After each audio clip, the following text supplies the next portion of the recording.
નમસ્કાર વિદ્યાર્થી મિત્રો, આલ્ફા વિદ્યા સંકુલ વતી આપનું હાર્દિક સ્વાગત છે। વિદ્યાર્થી મિત્રો, આગળનો પ્રશ્ન જોઈએ હેતુલક્ષીની અંદર આપણને ખરા ખોટું પૂછેલું છે, સાચું અથવા તો ખોટું આપણે આન્સર આપવાનો છે। વાચ્ય પ્રશ્ન શું છે?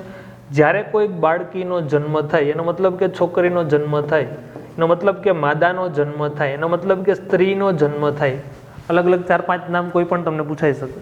બાળકીનો જન્મ થાય ત્યારે તેના અંડપિંડમાં હજારો અંડપુટિકા હાજર હોય છે। માદાનું પ્રજનન તંત્ર,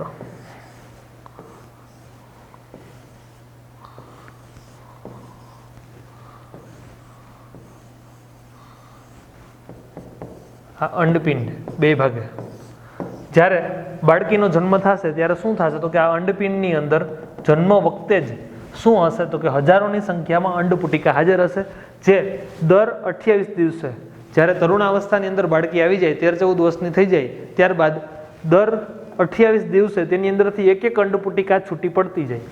ઓકે, અને એ પણ કેવી રીતે તો કે એકાંતરે છૂટી પડતી જાય। તો આ ખરા ખોટાની અંદર આવશે સાચું, રાઈટ।